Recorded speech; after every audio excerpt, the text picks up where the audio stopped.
WordPress plugin রিকোয়ারমেন্টের general গাইডলাইনে কি বলা হচ্ছে চলেন দেখি। প্রথমে যেটা বলা হচ্ছে যে ডকুমেন্টেশনস can be either publicly accessible online or included in the archive offline. থিমের মধ্যে যেমন ওরা বলে দিয়েছিল যে এখন থেকে থিমের মধ্যে আর ডকুমেন্টেশন রাখার কোনো দরকার নাই, থিমের ডকুমেন্টেশনটা অবশ্যই পাবলিকলি অ্যাক্সেসিবল হতে হবে। কিন্তু প্লাগইনের ক্ষেত্রে এটা একটু ডিফারেন্ট, এটা আপনি চাইলে জিপ করে আপনার প্লাগইনের সাথে ডিস্ট্রিবিউট করতে পারেন অথবা পাবলিকলি অ্যাক্সেসিবল অবস্থায় অনলাইনে রাখতে পারেন। এখন পাবলিকলি আপনার কাছে কোশ্চেন আসতে পারে মাথার মধ্যে যে আমি তাহলে হোস্ট করবো কোথায়, এটার জন্য কি আমাকে হোস্টিং কিনতে হবে? না, আপনি চাইলে জাস্ট গিটহাবে একটা রিপোজিটরি ওপেন করে ওটার জিএইচ ড্যাশ পেজেস এই ব্রাঞ্চে পুশ করলেই হয়ে যাবে। ওকে, সো আপনি জাস্ট গুগলে সার্চ করলেই এটার ব্যাপারে পেয়ে যাবেন যে how to host website on GitHub. Okay, so এরপরের পয়েন্টটা কি, plugins must not transmit any data to a third party server.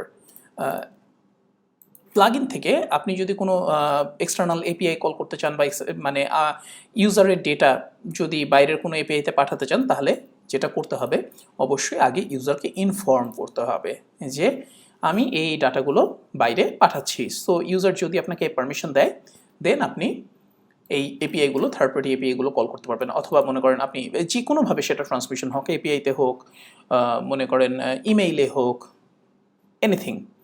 So যে কোনোভাবে যদি সার্ভার থেকে কোনো ডাটা বাইরে আসে, থিম ফরেস্ট সাজেস্ট করছে যে আগে ইউজারের পারমিশনটা নিয়ে নেওয়াটা বেটার।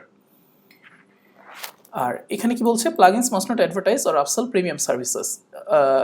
প্লাগইনের অ্যাডমিন প্যানেল বা প্লাগইন থেকে ধরেন কোনো ড্যাশবোর্ড, উইজেট বা যে কোনো জায়গায় অ্যাডমিন প্যানেলের কোনো একটা সেকশনে আপনি কোনো রকম অ্যাডভার্টাইজমেন্ট অফার করতে পারেন না। হ্যাঁ, এটা আপনার নিজস্ব সার্ভিস হোক, ইনভার্টার স্টুডিওর নিজস্ব সার্ভিস হোক, বা আপনার নিজস্ব কোনো প্রোডাক্ট হোক, অন্য কোনো জিনিস প্লাগইন রিলেটেড কিছু ছাড়া আপনি কোনো কথাবার্তা বলতে পারবেন না। অ্যাডভার্টাইজমেন্ট একদমই অ্যালাউড না। হ্যাঁ, সো মানে মনে করেন ইউজার যদি আপনার প্লাগইন কেনে, এটা যদি ফ্রি প্লাগইনও হয়, ফর এক্সাম্পল মনে করেন লাইট ভার্সন, থিম ফার্স্টে তো আর লাইট ভার্সন নেই, কিন্তু যদি লাইট ভার্সন হয় তাহলে ওটাকে ওই অবস্থাতেই ইউজ করতে দিতে হবে। আপনি এটার জন্য কোনো প্রিমিয়াম ফিচার, যে অমুক জিনিস নিলে এখানে এক্সট্রা এই ফিচার পাবা, অমুক জিনিস নিলে এক্সট্রা এই ফিচার পাবা, এগুলো জিনিসপত্রের অ্যাডভার্টাইজমেন্ট অ্যাডমিন সেকশনে দেখানো যাবে না। এখানে কি বলছে, custom update mechanism must not prevent other update mechanism for detecting updates, displaying notification ও প্রসেসিং। অর্থাৎ কিনা আপনার প্লাগইনের জন্য আপনি যে আপডেট মেকানিজমটা ইউজ করছেন, এনভার্টর তো নিজস্ব আপনি জানেন যে এনভার্টর মার্কেট প্লেস প্লাগইন একটা আছে যেটা দিয়ে কিনা আপনি আপডেট করতে পারবেন, তাই না? এটা নিয়ে আমরা ডিটেইল আলোচনা করেছিলাম এই যে থিম আপডেটসে আপডেট মেকানিজম। হ্যাঁ, সো আপনি ইচ্ছা করলেও ওই চ্যাপ্টারটাও দেখে নিতে পারেন। এটা হচ্ছে জেনারেল রিকোয়ারমেন্টের ভিতরে থিম আপডেটস। তো এনিওয়ে, সো আপনার প্লাগইনের জন্য আপনি যে ধরনের আপডেট মেকানিজম রেখেছেন সেটা যেন অন্য কোনো প্লাগইনের আপডেট প্রসেসকে হ্যাম্পার না করে, অ্যাফেক্টেড না করে, বা মনে করেন কোনো নোটিশ, কোনো ধরেন নোটিফিকেশান বা অন্য কোনো প্লাগইনের আপডেট ডিটেকশন, এগুলো যেন কোনোভাবে মডিফাই না করে, এটা এখানে বলা হচ্ছে। সো আপনার আপডেট মেকানিজম যেন আপনার মতো একদম কি বলা যায়, হ্যাসল ফ্রি হয়। আপনার আপডেট যেন কোনোভাবেই অন্য কোনো প্লাগইনের আপডেট, ওয়ার্ডপ্রেসের কোর আপডেট, এগুলোর সাথে কোনো রকম ইন্টারাকশন না করে। আচ্ছা, a global notification message asking the user to activate the plugin or leave a review is allowed. ঠিক আছে, সো আপনি অ্যাডমিন নোটিফিকেশন, অর্থাৎ অ্যাডমিন নোটিশ যেটা আছে, অ্যাডমিন নোটিশের মাধ্যমে ইউজারকে প্লাগইন অ্যাক্টিভেট করতে বলতে পারেন।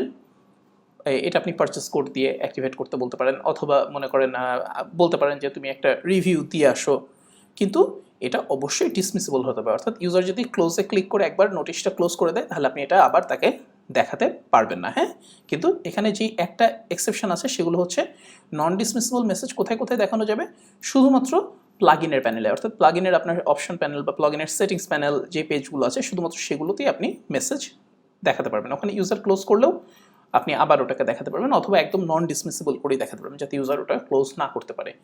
আর এই টেক্সটটা আপনি প্লাগইনের নিচে, অর্থাৎ প্লাগইনস যেখানে লিস্ট আছে ওখানে আপনি দেখাতে পারেন। হ্যাঁ, ইউজারকে যে যাতে তুমি ইচ্ছা করলে পারচেসটা ভেরিফাই করে এই ফিচারগুলো পাবা বা এরকম হ্যান ত্যান, এরকম জাস্ট আপনি জাস্ট সিম্পলি এই please verify purchase to get updates, এটা ইউজারকে এই মেসেজটা দেখাতে পারেন। আর ইউজার যদি পারচেস ভেরিফাই করে তাহলে কি হবে, পারচেস ভেরিফাই করলে তখন আপনি হয়তো ইউজারকে আপডেটগুলো অফার করতে পারবেন। ওকে, এই যে এখানে আমাদের থিম জেনারেল রিকোয়ারমেন্টে এখানে এই যে ডিসেবলিং আপডেট চেক, এখানে আমরা এই জিনিসগুলো নিয়ে বেশ অনেকখানি আলোচনা করেছি যে কি গেটের বাইরে কি কি রাখা যাবে, কি গেট, যে কি গেট হচ্ছে বেসিক্যালি জাস্ট সিকিউরিটি একটা চেক, যে ইউজার যদি পারচেস ভেরিফাই না করে তাহলে আপনি কি কি করতে পারবেন, কি কি না করতে পারবেন, সেগুলো নিয়ে আমরা ডিটেইল আলোচনা করেছিলাম। ওকে, সো অবশ্যই আমি সাজেস্ট করব যে ওই চ্যাপ্টারটা দেখে নিতে।